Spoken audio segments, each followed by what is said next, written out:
नमस्कार, मैं हूं शिवेंद्र श्रीवास्तव। बिहार विधानसभा 2025 के चुनावी नतीजे आ चुके हैं और साफ हो गया है कि एनडीए फिर से एक बार प्रचंड बहुमत से सरकार बनाने जा रही है। जैसे कयास लगाए जा रहे थे कि इस बार शायद जेडीयू और एनडीए के घटक दल बीजेपी को नुकसान हो सकता है, उससे उलट नतीजे बिल्कुल अलग हैं। एनडीए ने एक बार फिर से साफ कर दिया कि उसके समीकरण सब पर भारी पड़े हैं, चाहे आरजेडी हो, कांग्रेस हो, एलजेपी हो या फिर दूसरी क्षेत्रीय पार्टियां। सबसे इतर एनडीए ने बहुत जबरदस्त परफॉर्मेंस दी है और इसी का नतीजा है कि इस बार फिर से पूर्ण बहुमत से एनडीए की सरकार बनने जा रही है। 20 साल बाद अंदाजा इस बात का लगाया जा रहा था कि शायद कोई बदलाव होगा, लेकिन नीतीश कुमार ने कमाल कर दिया है। नीतीश कुमार ने कमाल इसलिए क्योंकि कमाल की उम्मीद कम की जा रही थी। कहा जा रहा था कि सेहत के चलते, हो सकता है एंटी इनकम्बेंसी के चलते और तमाम दूसरी वजहों से हो सकता है इस बार सरकार बीजेपी की वहां पर ना बन पाए, लेकिन नतीजे एकदम साफ है, जिससे साफ हो गया है कि एक बार फिर से एनडीए यानी जेडीयू, बीजेपी और उनके घटक दलों की ही सरकार बनेगी। और यह भी साफ हो गया है नीतीश कुमार भी मुख्यमंत्री का चेहरा होंगे। हालांकि विपक्ष ने इसकी बहुत कोशिश की कि ये बताया जा सके, समझाया जा सके कि नीतीश कुमार अब खत्म हो चुके हैं राजनीतिक रूप से और एनडीए ने जो कुछ भी किया है वो बिहार के लिए नाकाफी है। बेरोजगारी, पलायन और गरीबी जैसे मुद्दे को आरजेडी और कांग्रेस ने उठाने की खूब कोशिश की, लेकिन उस पर नीतीश कुमार का सुशासन भारी पड़ गया। आइए आपको बताते हैं कि आखिरकार क्या फैक्टर्स रहे कि चुनाव से ऐन पहले सब कुछ बदलता चला गया और नीतीश कुमार इस चुनाव के सबसे बड़े हीरो बनकर निकले हैं। दरअसल सुशासन बाबू के नाम से मशहूर नीतीश कुमार लगातार ये साबित करने में कामयाब रहे कि अगर आरजेडी या कांग्रेस की सरकार आती है तो बिहार में जंगल राज फिर से वापस आ जाएगा।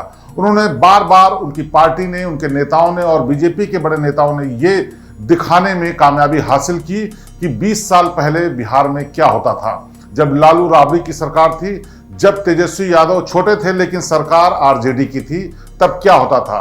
उस जंगल राज का डर दिखा करके जिस तरह से उन्होंने वोटों को बांधे रखा, वो अपने आप में बड़ी कामयाबी है। उन्होंने ये भी साबित किया कि वही उनके ठीक तरह से ध्यान रखने वाले लोग हैं, यानी एनडीए ही बिहार की जनता का ख्याल रख सकती है। चुनाव से ठीक पहले इस तरह के वादे जो कि कहे गए कि 10,000 रुपये महीने महिलाओं को दिए जाएंगे, उसके अलावा पक्का मकान दिया जाएगा, फ्री राशन जो दिया जा रहा है और केंद्र की योजनाएं जो सीधे बिहार पहुंचेंगी, उन्होंने भी काफी मतदाताओं पर असर किया। नतीजा ये हुआ कि इस बार ऐतिहासिक रूप से महिलाएं ही नहीं बल्कि तमाम लोग वोट डालने निकले और वोट परसेंटेज भी बहुत बढ़ गया। जहां अब से 10-15 साल पहले 53% वोट पड़ते थे, इस बार 67 पॉइंट समथिंग वोट पड़ करके एक ऐतिहासिक रिकॉर्ड भी दर्ज किया गया। इसमें रिकॉर्ड इस बात का भी कि 71% महिलाएं जो कि पुरुषों से ज्यादा थीं, वो सड़कों पर निकली, उन्होंने मताधिकार का प्रयोग किया और बिहार में सरकार बनाने का काम किया।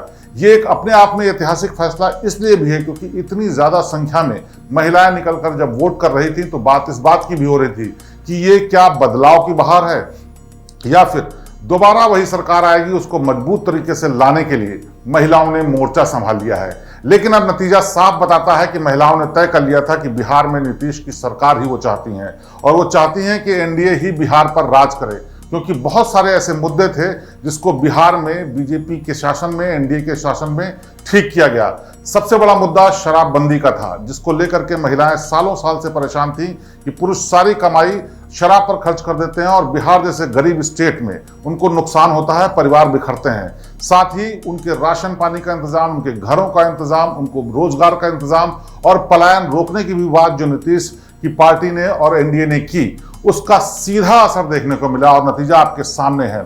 ऐतिहासिक जीत की तरफ बीजेपी बढ़ी और सरकार बनाने के लिए अब दरवाजे पर खड़ी है।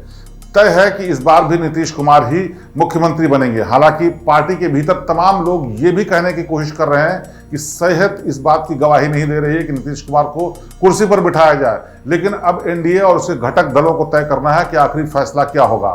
अभी तक पूरी संभावना इस बात की है कि नीतीश कुमार ही मुख्यमंत्री होंगे, लेकिन तमाम ऐसे फैक्टर्स थे जिस पर नीतीश कुमार ने न सिर्फ अच्छी रणनीति बनाई बल्कि उनकी पार्टी जेडीयू ने बेहतरीन परफॉर्मेंस दी है। पार्टी के चुनाव लड़ने से पहले जो सीटों का बंटवारा हुआ था उसमें एनडीए की बीजेपी और जेडीयू दोनों ने 101 सीटें तय की थी जिन पर वो चुनाव लड़ेंगे।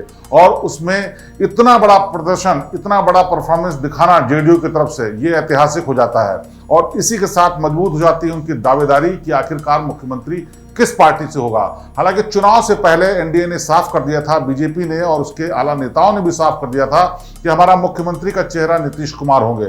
लेकिन अगर समीकरण बिगड़ते, सीटें कम आती, जेडीयू की सीटें कम आती या फिर जोड़ तोड़ से सरकार बनानी पड़ती तो शायद ये इक्वेशन बदल सकती थी। लेकिन अब सब कुछ साफ है, नीतीश कुमार ही मुख्यमंत्री का चेहरा है और एनडीए की ही बिहार में सरकार बनेगी।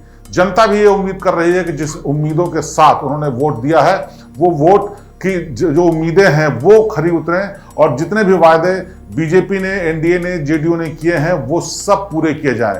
देखना यह होगा कि आखिरकार इन वादों का क्या होता है। लेकिन जिस तरह से 10,000 रुपये महीने, पक्का घर और राशन को चालू रखने की बात एनडीए ने की थी वो कसौटी पे खरी उतरनी होगी। और इसी के साथ शुरू होगा एक नया अध्याय बिहार की राजनीति में, जहां अब केवल पुरुष नहीं बल्कि महिलाएं भी तय करती हैं कि आखिरकार उनका नेता कौन होगा, उनकी सरकार कौन बनाएगा और कौन बिहार के दिल पर राज करेगा।